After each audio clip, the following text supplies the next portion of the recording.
বাসায় মোমো বানাই, খেয়েও পেট ভরে নাই, মনও ভরে নাই, আর পরিশ্রম করতে মনও চাচ্ছে না। সেজন্য আবার চলে গেছি মোমো খাইতে। আর এবার একা যাইনি, বান্ধবীকে নিয়ে গিয়েছি। হ্যালো এভরিওয়ান, আসসালামু আলাইকুম। I am your Sanapu. সবার কি অবস্থা? সবাই কেমন আছেন? বাসায় মোমো বানাইছিলাম, খাইতে অনেক মজার হয়েছিল, কিন্তু পরিশ্রম লাগছিল অনেক। সেই ভিডিও দেখার পর আমার ফ্রেন্ড বলছে আমাকেও মোমো খাওয়াবে, কিন্তু আমি তো যে আলসা, আমি আর কি রান্না করি, একবার বানাই বুঝছি কত ঠেলা। সেজন্য তাকে বললাম আই চল মুক্তির মোড়ে আয়, তোর মুক্তির মোড়ের মোমো খাওয়াবো। তো ফার্স্ট আমরা ভাবলাম একটু পার্কে একটু ছবি টবি তুলে ভিডিও করি।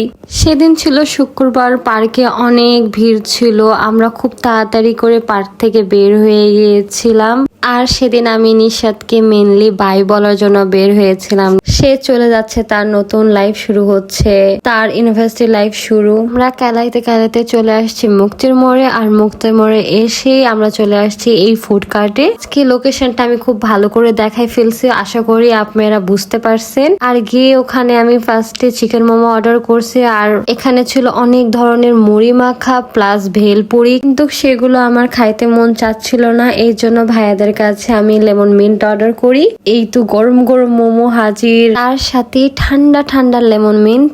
ভাই বিশ্বাস করেন, ভাইয়াদের মোমো যত জোস, তার চেয়ে বেশি জোস এই লেমন মিন্ট। আমি অনেক বড় বড় রেস্টুরেন্টেও লেমন মিন্ট খাইছি, কিন্তু এখানটার অনেক মজা লাগছে আমার কাছে। আর একটু ঠান্ডা হইলে ভালো হইতো, ঠান্ডা একটু কম ছিল, পরিমাণ কম ছিল, কিন্তু অনেক মজার ছিল।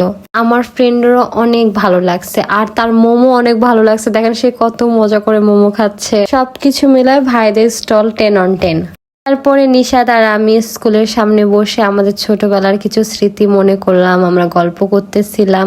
আর এই সুন্দর সুন্দর ফেক নেলস পেয়ে যাবেন আমার পেজে কাদম্বিনীতে। দেখেন আমার হাত কি সুন্দর লাগতেছে, মাশাল্লাহ মাশাল্লাহ।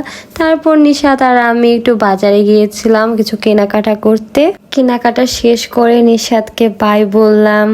বাই বলতে মন চাচ্ছিল না, তারপরেও খুব ভালোভাবে বাই করে বাসায় চলে আসছি। আজ এতটুকু, সবাই ভালো থাকেন, সুস্থ থাকেন, আল্লাহ হাফেজ।